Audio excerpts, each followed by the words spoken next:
There's something about our current culture that is undermining this basic relationship of parent and child and world, and telling us it's all to make us safer. But in fact, without learning how to be part of the world and without knowing that your parents believe in you, that's very undermining. And I think that creates a lot of anxiety and to a certain extent depression, because you want to know that the people who love you most also believe in you. Welcome to the Fresh Start Family Show. I'm your host, Wendy Snyder, powerful parenting educator and family life coach. And together we are going on a journey to help you expand your heart, learn new tools, and strengthen your family so you can build the family legacy of your dreams. I'm a mama too turned child and family advocate who went from being extremely stressed out back when my strong-willed little girl was a toddler to now thriving as a parent and having the honor to support thousands of families each year who choose to go from frazzled and impatient to peaceful and empowered. Each week, we will dive in with experts, thought leaders, authors, and advocates with insights to help you thrive in your parenting walk, as well as in your marriage and even in your career and faith walk too. Together, sometimes alone, sometimes with my better half and co-host Terry, we'll explore the triumphs and trials we all face as parents and share practical tools to fill our hearts, minds, and souls with inspiration. Take a deep breath and get ready to be poured into with some fresh start inspiration. Let's do this. Hello, families, and welcome back to a new episode. I'm so happy that you are here. Today, I am thrilled to welcome an incredible guest who sparked a national conversation about childhood independence with a single newspaper column. Yes, a newspaper column. This was quite some time ago. But when Lenore Skenazy let her 9-year-old ride the New York subway alone and wrote about it, she never expected to be dubbed America's worst mom, but that is exactly what happened. But instead of backing down, Lenore turned that moment into the free range kids movement, really leading the charge and the radical idea that our kids deserve some freedom and autonomy. And her perspective has taken her everywhere from DreamWorks to Microsoft and from prestigious universities like Harvard and Yale to, believe it or not, the Bulgarian Happiness Festival. You might recognize Lenore from her appearances on The Today Show, The Daily Show, or her reality series World's Worst Mom. In 2017, she co-founded the nonprofit Let Grow with several others, including Jonathan Haidt. Yes, the Jonathan Haidt of the anxious generation, but she now serves as the president there.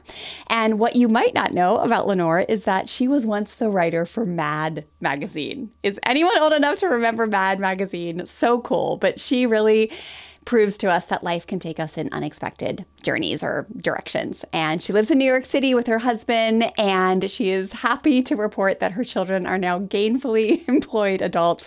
I just love Lenore's sense of humor. So I can't wait for you to hear our conversation about childhood independence, helicopter parenting, and how we can raise confident, capable kids in today's world. So I know you're going to love Lenore. She has so much wisdom and is just a really incredible thought leader of our modern day world. So please welcome Lenore Skenazy to the Fresh Start Family Show.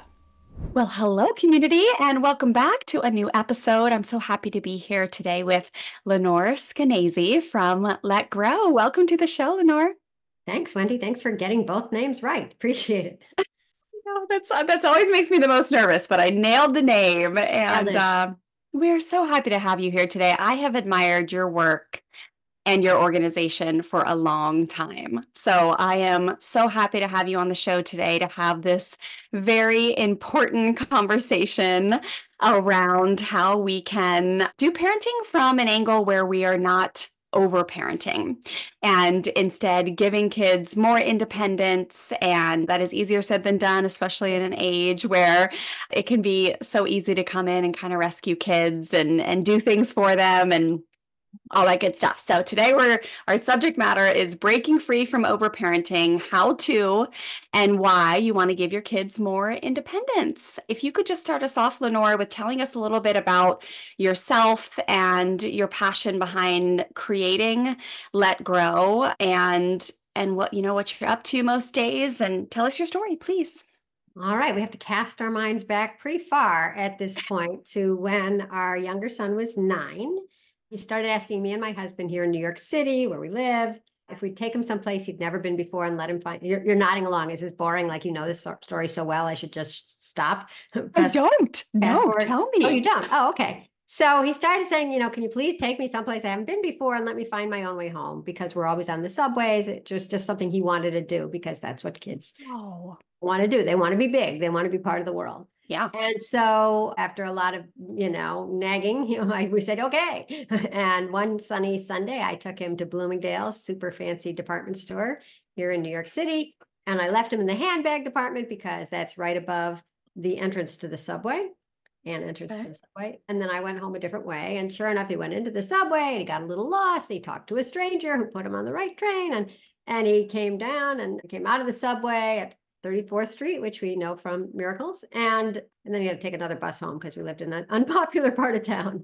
And but when he came through the apartment door, he was levitating because he had done something, right? He had done something that he knew he was ready for. It was a little scary, a little challenging, but he was ready for it. And he knew that we trusted him to do it because we had. And back then I was a newspaper reporter, which reminds me I have a column due after this podcast. How I'm writing it cool. on my hand. Sorry, column. I forget it now. It's just been so few newspapers get it anymore. And so back then I had a more popular column and I wrote a column titled Why I Let My 9-Year-Old Ride the Subway Alone.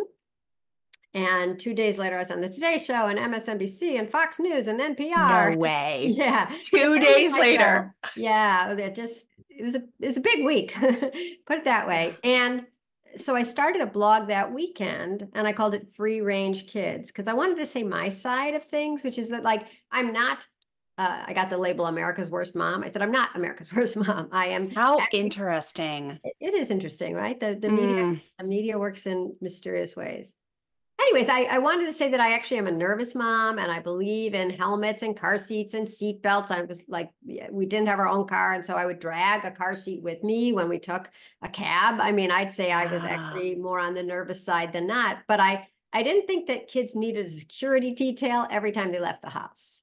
And that was, so, so I started hearing from people who were on, sort of the side of free range kids who said, yes, I loved my childhood. I'm so grateful that my parents allowed me to walk home from school, to play outside, to go to my friend's house, to ride my bike, all of these things.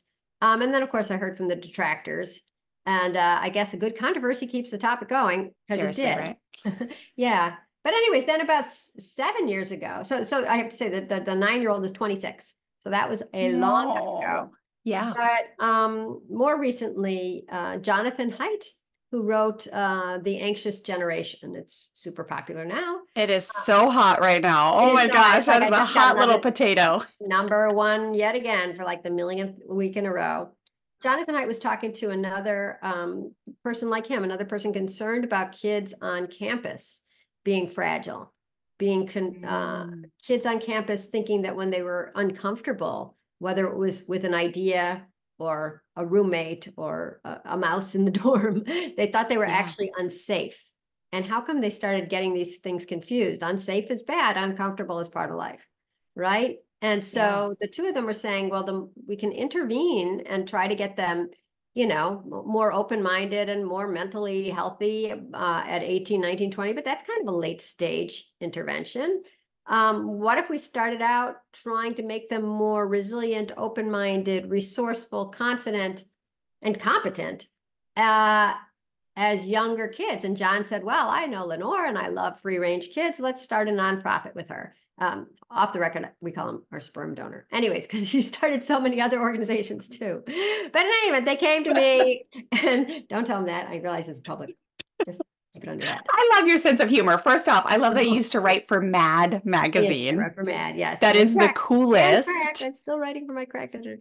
So anyway, so we started a nonprofit together, but I said we had to bring in one other person to help us found it. And that other person was Peter Gray, who I would highly recommend you read and talk to. Gray, professor of psychology from Boston College, who has spent his research career studying the importance of free play He studied the work of a lot of anthropologists and psychologists around the world and different civilizations, and said that except in times of war, and actually even in some times of war, and extreme child labor and slavery, children spent a lot of time playing as kids. And they did it in mixed age groups. It was none of the t-ball for the 4 and 5-year-olds, Right. and the beginning soccer for 7-year-olds. It was mixed ages together. And he realized that by taking that out of kids' lives, we'd taken out this very important part of growing up, which is being the little kid running after the older kids, wanting to be like them, and then being the older kid, the 12-year-old throwing the ball gently to the little Yeah. baseball player, because there's no glory in a 12-year-old striking out a 6-year-old. But there is Yeah. fun when the 6-year-old, bats it and boom. It's like, look at that. It's a home run. Can I get that ball? No, I Right. go. He's going around the bases. That's the beginning of leadership. That's empathy. That's understanding, sort of the interplay of human beings. And that your friends aren't going to think that you're the worst pitcher in America who couldn't even strike out a 6-year-old. So taking that out and replacing it with really segregation, something that we don't, we're usually leery Yeah. of at this point, but we segregate by age. And when it's just the 12-year-olds together, you're either the slowest 12-year-old or the fastest 12-year-old or the smartest or the dumbest. But when it's everybody together, you all sort of get to shine, and you all sort of get to fail too, because, you could be a really strong 6-year-old and you're not as fast as those 8-year-olds. And you want to be like them. So you don't want to be a baby. So you hold yourself together a little more. And that's the beginning of Right. executive function and maturity and whatever you want to call it, frustration tolerance. So Peter became one of our other co-founders, and we called our new organization Let Grow. And our whole goal, it took us a couple of years to finally figure out what we're doing, but our goal is this. Our goal is to make it easy, normal, and legal to give kids back the independence, responsibility, and free play that we accidentally took out of children's lives, to make them safer and more successful and optimize their time and give them more experiences. But to give these back because that's what they need just to become competent and confident and happier adults. And all our materials are free. Oh my gosh. Incredible. I think it's so interesting as we have this conversation. I am just so aware. It's like I feel like maybe there's been other times like this in the world, maybe not, but I feel like I'm so aware of how fast the human brain is changing right now. Like I can feel it in myself and I can see it in children. The more and more the screens and the technology and the instant fixes and the protection and the making sure no one gets hurt, and then combine that with like mistakes are bad, which is a lot of my people come from the world where if you make a mistake the price will be paid and there will be shame, pain, and humiliation. Like holy smokes, it's a tough combination of things. And so I love what you guys are doing and bringing awareness to this conversation that we've got to come together to counteract some of the things that are happening, because it feels like I can see that humanity is changing and it's not for the better, right? It's not for the better. I think the data is really showing about the anxiety and the depression and even suicide rates going up amongst youth. And so much I feel like is connected to this. And I feel like I first found your work, Lenore, on Apple or something. And it was about the Japanese Oh, practice. yeah, yeah, yeah. The little kid with Right, the right. My first errand, they call it Old Enough on is Netflix. that what the show is called? Oh my Yeah. gosh, it was such an interesting show as they studied different parts of the world and how they do things with kids. And the Japanese kiddo, and I guess there's some type of practice in Japan where they send them out, and I think they're like 3 or 4 years old to get some milk and bread. I don't even know if they drink milk in Japan, but to A lot of get some sushi on bread. that show, right? Yeah. Right. They were sent out to do an errand and pick up whatever it is, tofu, bread, milk, and then make their way back to their apartment in downtown Tokyo. And I want to say they had like a little flag that they would carry. And I mean, they were crossing into massive segments of this huge city with cars and buses and trains. And this little kid was just happy as can be, going out there doing his thing.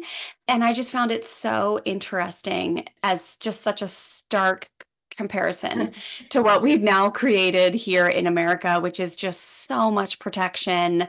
And yeah, so that's kind of how I found you. And I think you dropped into my world around the same time. And yeah, just how interesting to see that what kids need more of when it comes to independence is actually what we're pulling back on. So let's talk a little bit about giving more independence. And when it comes to mental health declining over the years, talk to us a little bit about what your data and research and these incredible partners that you have behind Let Grow, what have you seen happening with the mental health as the independence has seemed to decline over the years? Like maybe some reference to that. Yeah. Right.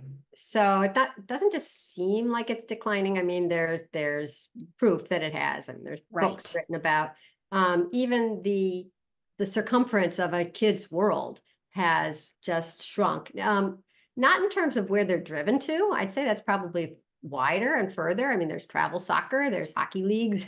I'm in New York, people go to Canada, for these hockey leagues. But in terms of what they're allowed to do and where they're allowed to go without an adult supervisor, that has shrunk. And my favorite article comes from, weirdly, the Daily Mail, which you don't have to trust it on anything else, just trust it on this one article. And it's easy to Google. It's called How Children Lost the Right to Roam in 4 Generations.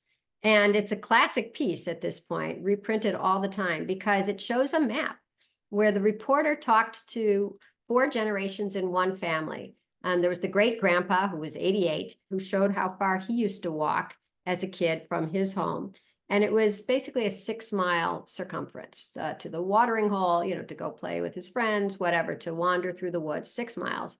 And his son, a 66-year-old grandpa, would go about a mile in any direction, roaming with his friends, riding his bike. The mom, in her 40s, would go half a mile. She would walk to school back and forth. And her son was not allowed off the block. And I can't remember if it was not allowed off the block or not allowed out of her yard, who was 8 years old. Yeah. So I like that because it's so stark, and because the family had stayed in the same town, you could really see chunk, chunk, chunk, chunk, the walls. Right. Yeah. And in terms of what that's doing to kids, Peter Gray, one of our founders, as I mentioned, had a big article in the Journal of Pediatrics in September. And it was titled, basically, I can't remember the exact wording, but like the loss of kids' independence and the rise of anxiety and depression in childhood. And what he said, and what we, sort of our working assumption this whole time, is that kids need to know that they can do things in the world, that people trust them, that the world is trustworthy. I'm reading yet another book about trust. The evaporation of trust is like the evaporation of culture, of a society, of anything that makes us work, whether it's interpersonal trust or trust in our institutions, trust in our fellow man. These have been plummeting. The kids who are the youngest today have the least trust. People my age have the most trust. And of course, you're going to have a very little trust if you're told that anything that you would do on your own would result in disaster. Either people would be mean, or you would get lost, or you would get hurt. And kidnapped. Yes, right. Kidnapped, which I have statistics on that. But so at Let Grow, we don't say be naive. We don't say get into cars with strangers. But we do say that when kids are allowed to be gradually released into the wild, I guess, it's their confidence and their street smarts grow at the same time, and so does ours. I know we'll probably talk about phones. Let Grow is agnostic on phones because that's just not our thing. There's so many organizations out there, fighting social media and fighting phones. We're just trying to get some independence. But the one thing I have noticed with phones is that the apps that are sold to us as parents are sold to us on the idea that, like, if you don't know where your kid is at any time, you'll be so nervous, and at last we can deliver you peace of mind. And that happens to be the exact opposite of the truth, because first of all, now anytime you can't get a hold of your kid, you're scared, right? Oh my God, it's not that he left his, the phone on the bus. They're going to be mad at me. Right. The fear is generally that something terrible has happened to your kid. And the the dynamic that interests me is that when I left my mom's house as a kid, as a 5-year-old walking to school, 5, 6, 7, she didn't see me again or hear from me until I came home at 3. And so automatically, just through the social norms of the day, she grew a trust muscle, right? She knew that she didn't sit there like the whole time, oh my God, is she okay? I haven't heard from her. Is she going to be fine? I wonder if she's lonely. I wonder if she's hungry. I wonder if she's being bullied. I wonder if she made it to school at all. That that was not how the brain had been wired to think until we had these, peace-giving items that made us think that when we're not in touch, something bad could be happening, and so we must be in touch. And so, first of all, that plants a really big seed of anxiety, or it does the opposite, I guess, which is like it doesn't let the trust plant grow, right?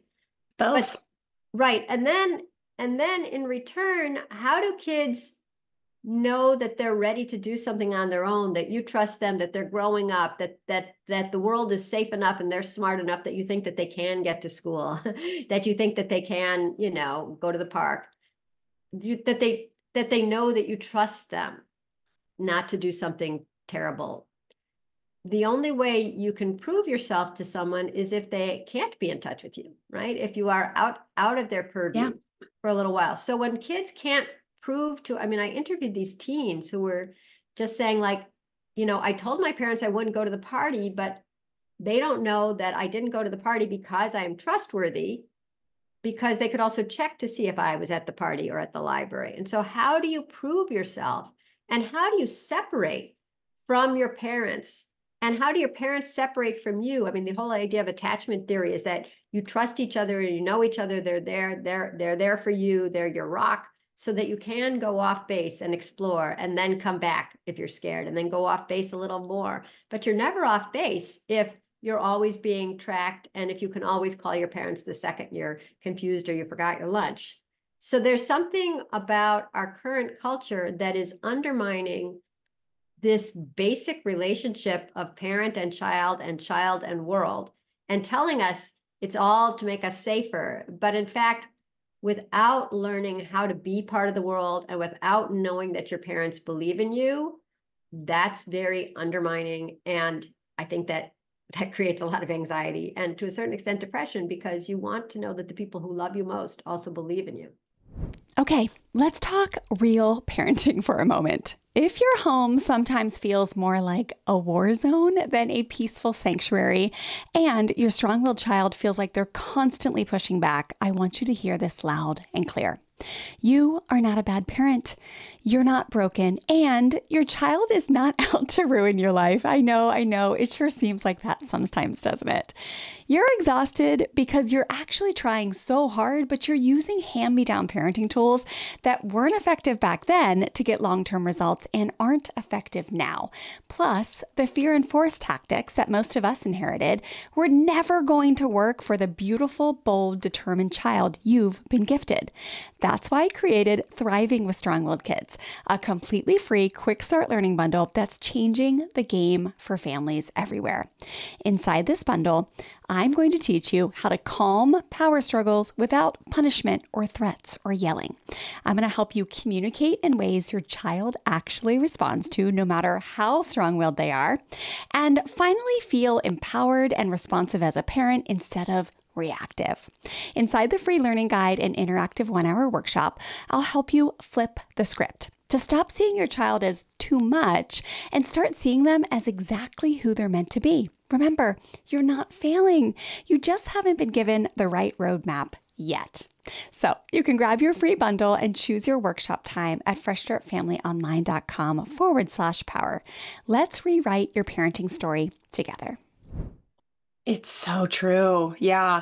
There is the data, right? Like there is clear data about the rising anxiety, depression, suicide rates. And it's like in our own family, we saw this kind of in the opposite direction of our little guy who's now almost 14, just some minor anxiety stuff going on. He was probably like, between like, I'd say like 10 and 12. And he would show up in some funky ways. And we were like, gosh, that's tough. And we're helping him and getting him different resources. And he would have some good seasons and then could go backwards. And he was also my kiddo that struggled with separation anxiety when he was in kindergarten and first grade. He would climb the fence when we left and run after me when I left for date night.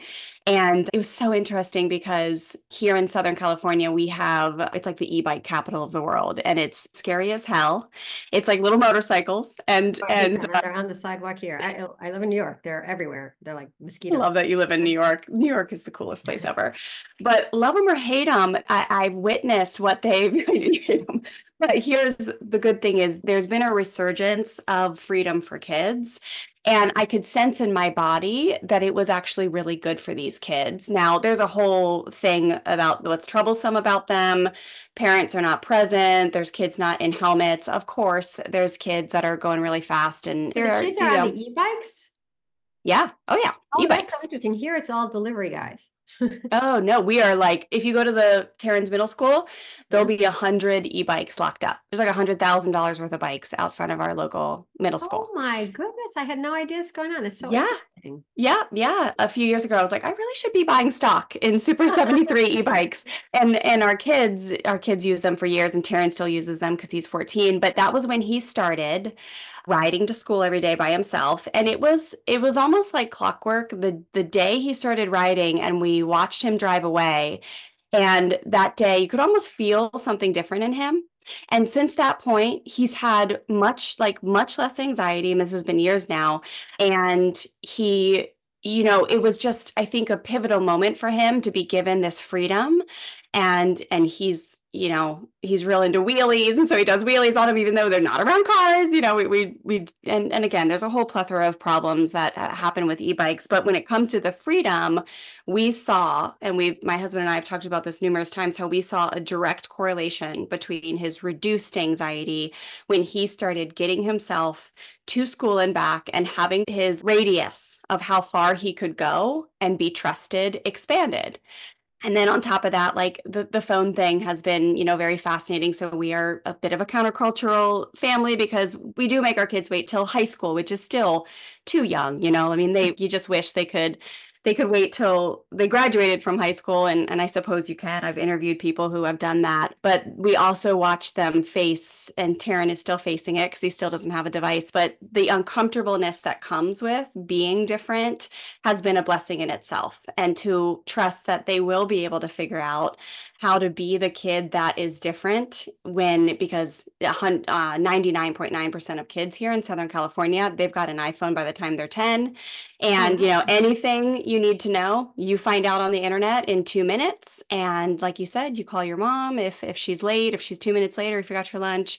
And so even that has been a blessing. I mean, for a lot of reasons, but just to trust that to be given the freedom and the independence to figure out how to work through that uncomfortableness and know that they're capable of being the kids who just don't have the iPhones, and that they're going to be okay, right? But I think about how our world of knowledge has expanded, and that's great. But a lot of, now we have it so in our face of like, here's the dangers, or here's what happened in Ohio today, or here's the kid that got hit on the bike. And I think that's raised the fear in parents. And so I have so much compassion for our culture because it's like, in theory, it made sense why we would want to buckle down or like, go tighter. But it's just so clear that the data shows that it's the opposite of what a human child and soul needs to really thrive in life. it is. And here I will put in a plug for one of Let Grow's 2 free school programs. Yes, please do. It's called the Let Grow Experience. Might as well use the Let Grow name there, right? And it's so simple. It's a homework assignment that teachers give kids, and I'm talking kids K through 12, that says, go home and do something new on your own with your parents' permission, but without your parents. And yes, it's an assignment for the kid, but it's also maybe even more so an assignment for the parent, because I feel like my parents there was a whole culture that was saying, yes, your kid can walk to school at, first or second grade. And yes, they can go to the park on their own. And by a certain age, they could have a paper route, if anybody remembers what newspapers were, or they could be babysitters and they didn't have to have their PhD in child development. And without those milestones being visible anymore, parents really don't know when they're allowed to let their kids do anything. And so they don't. And they're worried that, they'll be they're shamed or something bad will happen to their kid, or God forbid somebody calls 911. And there's just all these different reasons that are making it easier. You know what? I'll just take him. You know what? After school, I'll make sure she's in a program so that she's not home alone, so she's not going to the park or whatever. And so, as John says in The Anxious Generation, a collective problem needs a collective solution. And the collective problem is that it's become abnormal to let your kids do these things on their own. And so if everybody at the school is getting this assignment, then your kid is taking his e-bike and going to school, and my kid is going to get candy because my kid is my kid and they will always get candy, right? And some are going to get a haircut, and some are taking their little sister to school, or, waiting at the bus stop with a brother or whatever. So it gives parents this push, and they need this push because, and it's sort of like you must put the cart before the horse in this particular situation, which is parents aren't ready to let their kids go, but it is time. So you make them let the kid go, because when the kid comes back, like you just said, with your kid taking his e-bike to school, it's an almost immediate hit of joy and pride for the parent and relief, because look at my kid. Look at him. Yeah. Oh, he's growing up. He's a young man. Oh, he's competent. Oh, he's pleased. And then he knows that you believe in him, right? You don't think he's just a baby or incompetent or in constant danger. He can handle it. And even if he screwed up, he went the wrong direction, or he got a flat tire, and then he figures out what to do, and he's home a little late, or, he's sniffling and holding back tears because it was so hard, but he did it. So no matter what, it rewires the parent. And by rewiring the parent, it rewires the kid, because now the parent is ready to let the kid go a little more. And as you just described this with your own youngest son, things changed so much when you started letting him see that you believed in him and letting him be part of the world.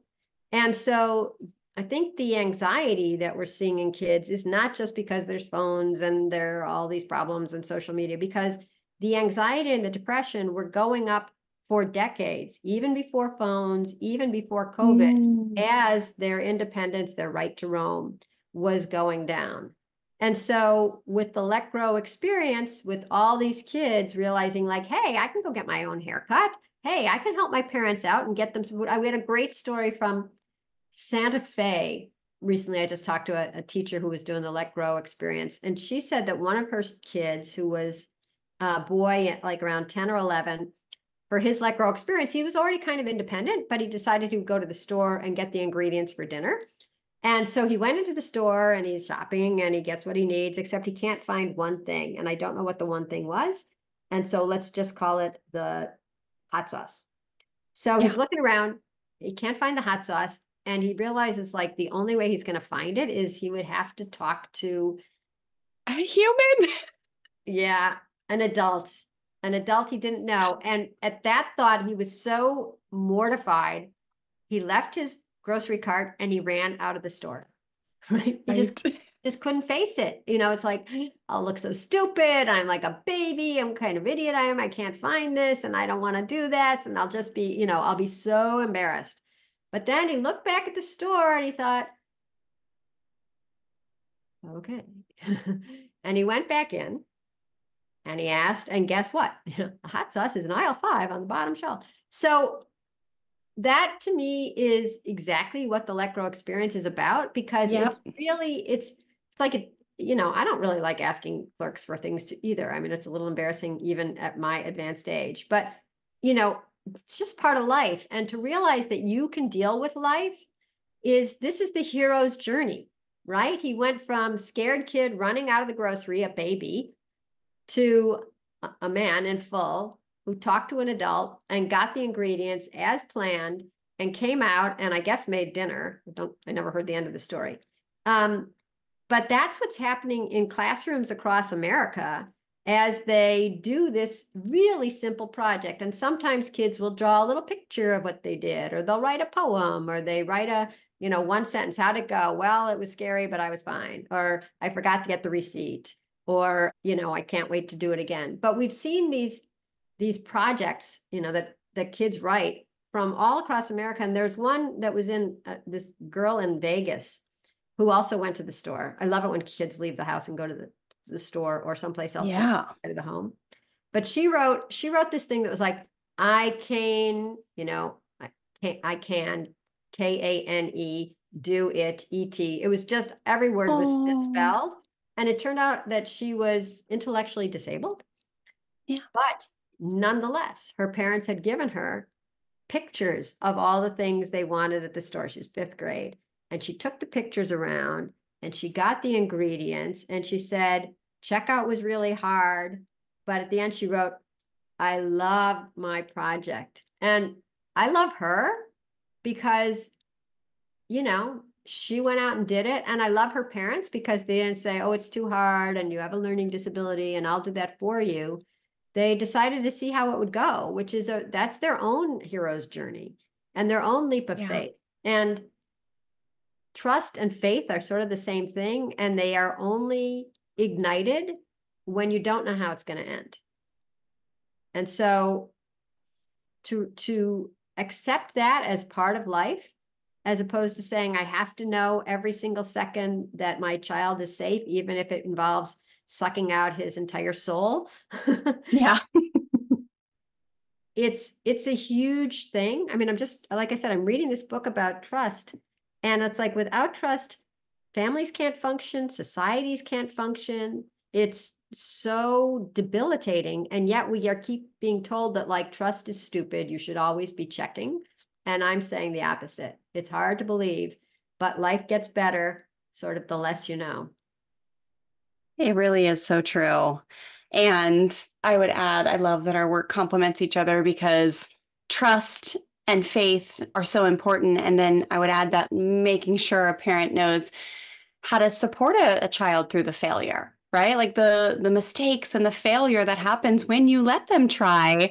And I think, just so many parents are learning to do it differently than what happened to them, where if there was failure, perceived failure, which is just unfinished success, but the concept Right. of you've made this mistake and now you're going to get reamed and punished and all that kind of stuff, like, it needs to all be interconnected. And when there's an ecosystem of learning from your mistakes are just opportunities to learn, realizing that it is okay to fail. Failure is so important, and there's no shame in that, and And it's mistakes are going to get inevitable. made. Yeah, You're yeah. going to make mistakes. So You're going to do the thing as the teenager, and that's just what we do all day long here is we just help parents teach. When your kid makes the mistake, when they fall short, you teach through relationship. And I will tell you that, and you know this, it's like when there is trust and faith together, and the learning environment, when mistakes are made instead of shame, pain, and humiliation,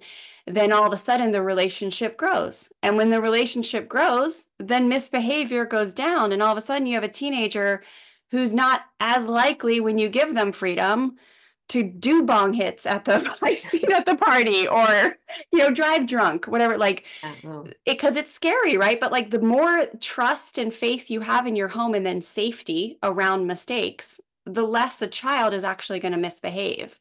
But so much in culture, it's just the opposite of that is happening, and the vice is tight, and the punishment is intense, and the shame and the disappointment is drilled into a kid, and then all of a sudden the relationship drive happens, and then it's like justified why you can't trust a child. And so it's kind of this self-fulfilling prophecy. So I love that our work very complements each other, because it's all got to be present to have this ecosystem of like healthy growth for a human soul. wait, can I just tell you, because it's a story I always forget to tell, and it was so fun, which is that I was at a pizza place or something with my son, and we were talking to a young man who was just there. He was like graduating, and maybe he was wearing his graduation robes or something, and he'd just gotten his master's. Oh, and what? He's been studying sea slugs or something like that, and they're Wow. so exciting, and they only have this many I don't know, cells in their brain, which makes them really fun to study. And I was like, how'd you get into that? And he said, he went off to college and you had to write in your major. And he wrote, he wanted to study the environment. And his handwriting was so bad, they thought it was in invertebrates. So it's amazing. and there you go, screwed up. And he ended up loving it. Oh my God, it was the best. You just don't know. I mean, if everything is Right. perfect, there's just no chance for serendipity or surprise or growth, right? Right. Yeah. Yeah. This last year, I mean, we have the 16-year-old who, I mean, every teenager, I mean, not every teenager, but, a lot of teenagers start to dabble with drugs and alcohol. And ours did. And it was like because of our work and just our ability to see mistakes as opportunities to learn and this serendipitous thing that you're talking about. You just never know. Yeah. Life gets served up, whether it's God, angels, universe, however you see it. And we looked at this mistake and we were like, I think we need to stop drinking. And we stopped drinking alcohol. And here we are, a year and a half later, never feeling healthier, sleeping better. Oh And my just thank God. God for that mistake. That a Wow. she was 15 at the time. I mean, I think I was going to keg parties by the time I was 15 growing up in Maryland. But, if most kids, they get caught for making a mistake. And it's like, oh man, punishment, grounding. And Terry and I were just like, oh, I think this is a sign that it is Right, time right, for right. us to It's a start teachable moment, modeling. right? It's a It does. teachable moment. And we just decided we were going to start modeling a different way of being. And it's just been the best thing ever. So when you look at it differently, it just can open up a whole new world. And kids are going to make mistakes. And So are adults, apparently. yes, exactly. Okay, well, the next point we wanted to cover is the idea, Lenore, of building in free play whenever possible. So the idea that free play isn't downtime and that it's crucial for child development. So tell us more about this when it comes to giving kids more independence and your definition of what free time is. So, Or free free, play. Yeah, yeah, yeah, yeah. yeah. So I talked about Peter Gray, having studied his whole life about the importance of mixed age free play, but there's so little of it now because in general, after school, a lot of kids are in some kind of adult run program. If you're rich, you're going off to travel lacrosse.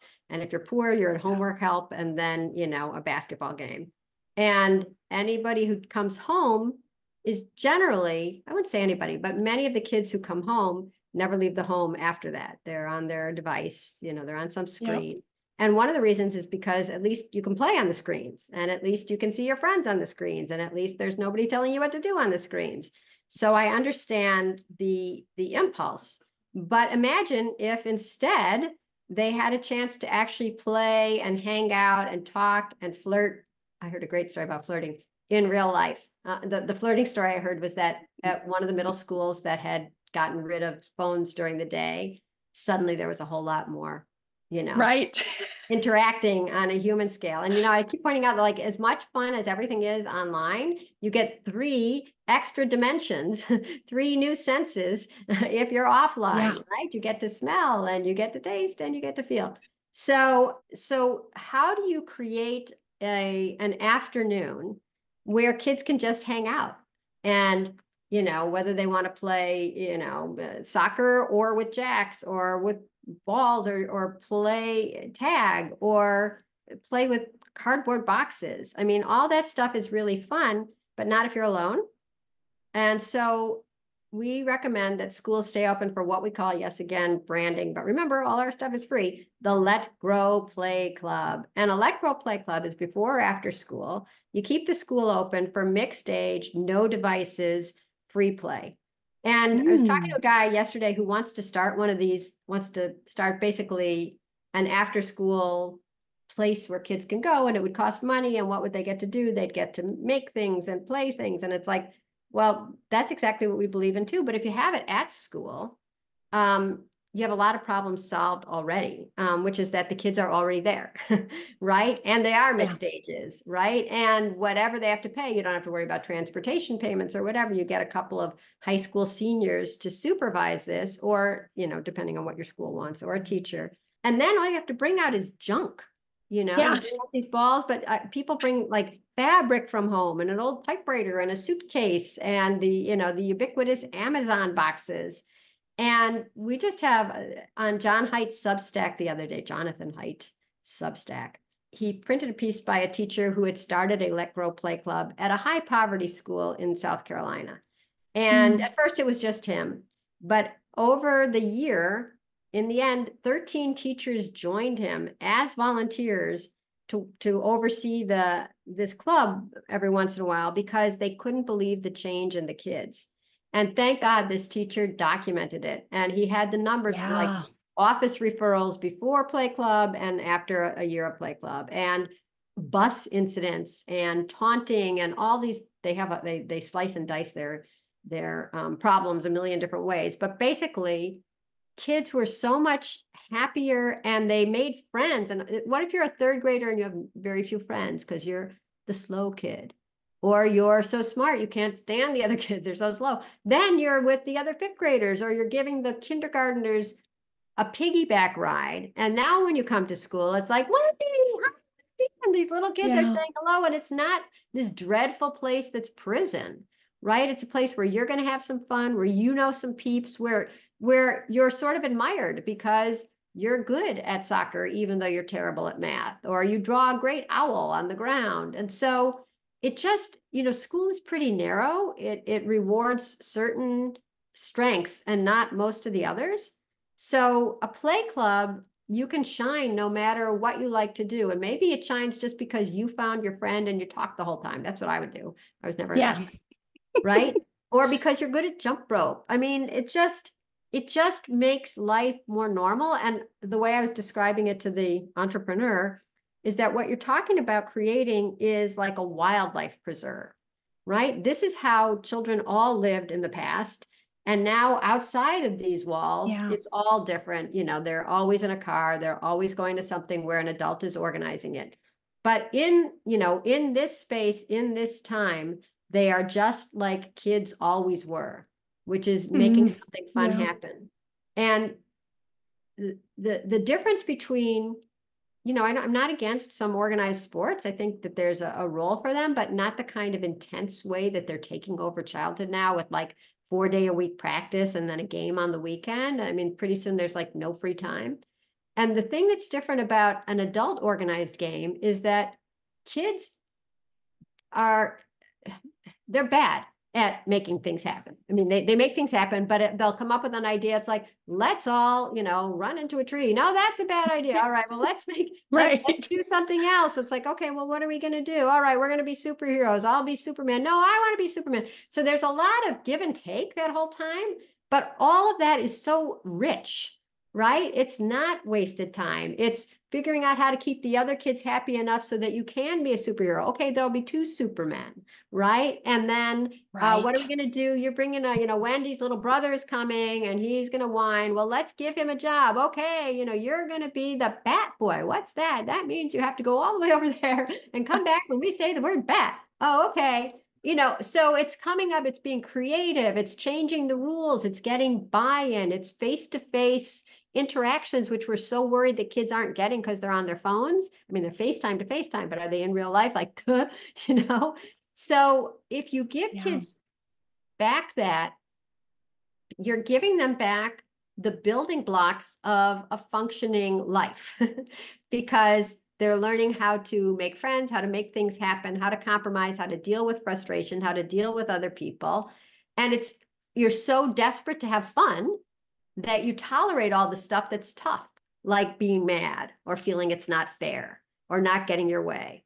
And these are all the skills that teachers are trying to teach kids now through these curricula of like social emotional learning. And we're all going to breathe in and out, and we're going to pay attention, and we're going to listen to the bee buzz. And it's like, fine, but evolution already worried about that for like the first million years and figured it out by having kids be in a group trying to have fun. So you're so spot on. Yeah. So yes. Oh my gosh, it's so true. It's so true. And when it comes to like, I just think it's so interesting what courage it takes and tenacity to like build these type of pods or groups or advocate for it. Because like here in Southern California, it is just, it is just so far outside people's realms because, again, like every single kid has just got the iPhone. I mean, now it feels like it's like since 8, but like I think just advocating for parents to find the courage to, when you're listening to this and you're inspired, really go create it and advocate for it. Or if you just have 1 hour to volunteer, even if it was just a few days a week to get a pod together to have this type of thing happen. I mean, to hear this one teacher's citations of all the behavior improving. I mean, if that's not enough to inspire you, but just have the courage to actually do it because it's just so worth it. I remember we really tried hard to create the pod around waiting till high school for the phone. And that was a long time ago, right? Before it was even a thing today. And I thought everyone was going to say yes. And they all said no. They basically all said no. And Stella went on to be the only kid in that elementary school and middle school that didn't have the phone. But I'm still happy that I asked, like I'm still happy that I tried. And I think now that it's been quite some time since then, I think people are becoming more and more aware Oh, of the yeah. dangers. And so hopefully there's going to be a resurgence of these pods where it's like, hey, let's advocate for the Let Grow free time experiment or the Let Grow experiment and the Let Grow free time after school. Let's advocate for the phone free till high school pods. I just pray that the courage in parents to advocate for that and be different is growing because you just, it's wild how most people are just not doing this work or having this conversation. And so you do end up feeling a little bit like a rainbow unicorn. I suppose there are circles, where maybe there's like a ton of Montessori or parts of the world that maybe are different than Southern California, but in Southern California, and we do have the social emotional literacy programs at our school. Like they're amazing and we feel so lucky to have that. But there's also just most people, I think would be like, no, that's silly or that's weird. And then you just have to like, just still do it and advocate for it and then be the volunteer to create it. I think is such a wonderful purpose if people listening are inspired could do that and experiment with it. Right. And I would add that you don't sort of have to find a pod. You don't have to find people to buy in. If you offer this as an after school activity, I mean, I worry that we call it the Let Grow Play Club because people think play is so worthless. I mean, it's 12 play. But if we called it the Let Grow Executive Function, Frustration Tolerance, Focus, and Leadership class, which is what kids get out of it, right? Maybe they would do it. But now I think because parents are worried about phones, just the fact that it is a swath of phone-free socializing time, I think that that's almost enough to get a lot of buy-in. You're not saying you have to take away their phones forever. You don't not give them a phone. It doesn't matter. It's an hour after school. It's 2 hours after school. Kids will have fun. They'll be with their friends. It should be pretty cheap. All you need is, a couple of supervisors, and it's right there at school, so they don't have to go someplace.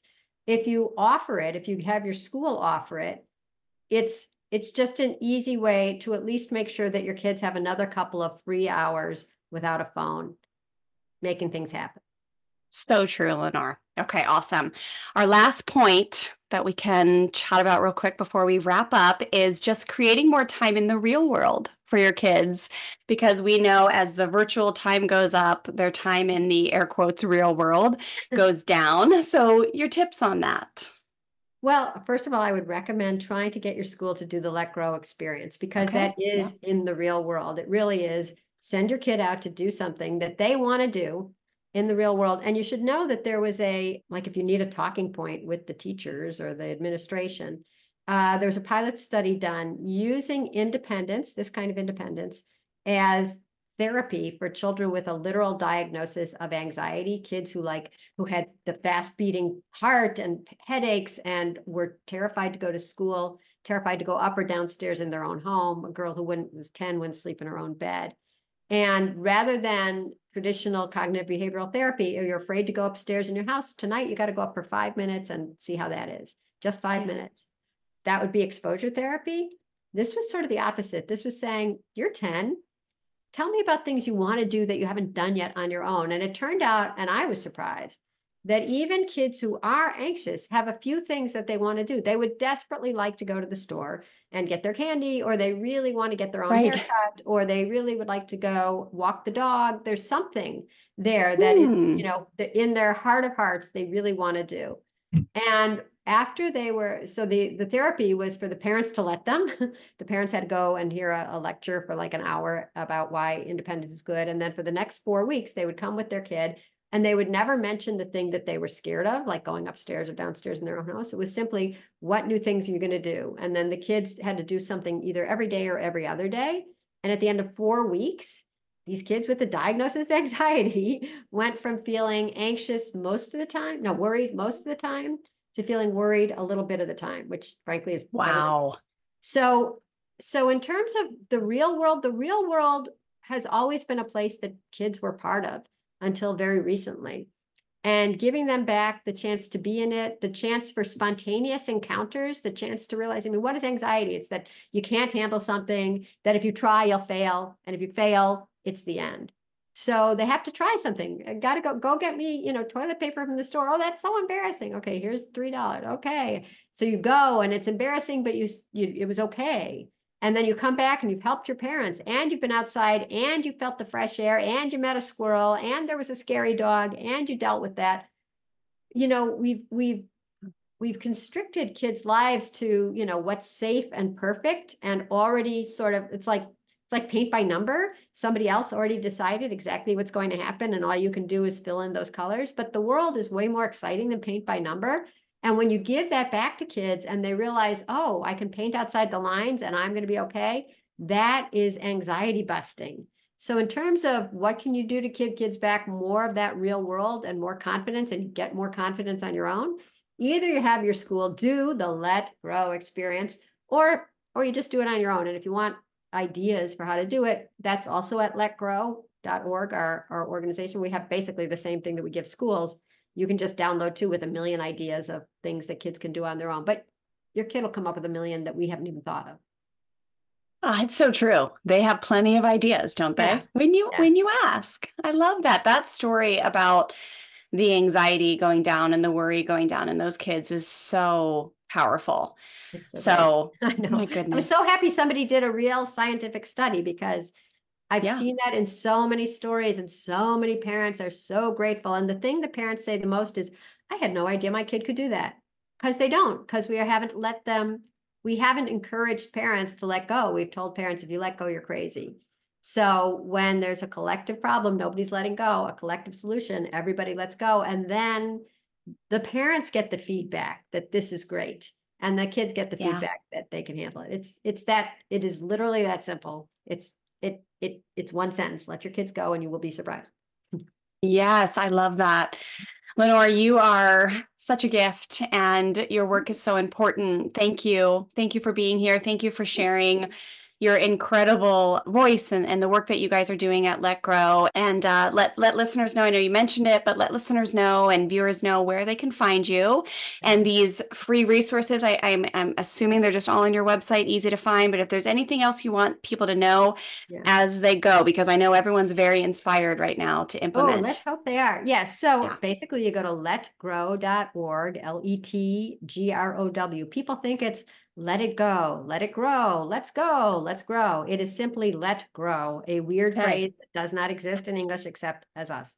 So you go to Let Grow, and if you're a parent, you click on parents, and there's all our resources there. If you take the Pledge of Independence, we send you one activity a week that you could do. If you do the Independence Kit, it's basically the Let Grow experience just for home people. If you're a school, all of our stuff is there. You do have to have a phone call or like attend this little meeting online that just sort of goes over how you roll this thing out, but it's super fast and easy. And if you need to get in touch with me, I'm Lenore at letgrow.org, and Lenore is probably at the bottom of my name here. Oh yeah, there's Lenore at letgrow.org. And I really love hearing the stories of what happens when you do let go, which is not our name is Let Grow, but when you do let go, it's exciting and I feel great. I just love these stories, and you will have one as soon as you do it. Okay. Well, listeners, viewers, you heard it. Go, let go, and let grow. And thanks again for being here today, Lenore. All right. Thank you, Wendy. Thanks for having me. Hooray! You made it to the end of a Fresh Start Family Show episode. Thank you so much for being here. if you have a quick second, make sure you hit subscribe to our show so you can be updated when our new episodes drop. I will see you back soon for the next episode. If you are tired of the yelling, the guilt, and the feeling like you're failing as a parent, especially with your strong-willed child, please hear me. There's nothing wrong with you, and there's nothing wrong with your kiddo. Strong-willed kids aren't broken or problem kids who need their wills broken. They're brave, they're spirited, they're here to teach us something powerful. I know myself because I've been raising one for 17 years and she has completely, positively transformed my life. Thanks to this work that has empowered me to see her in an accurate, truthful lens. I'd love to show you how to thrive with your strong-willed kid too, starting now. You can grab my free Quick Start Learning Bundle and choose a time for the interactive workshop at freshstartfamilyonline.com/power. You are not alone and you don't have to figure this out on your own anymore. I'll see you inside your free learning guide and at class very soon.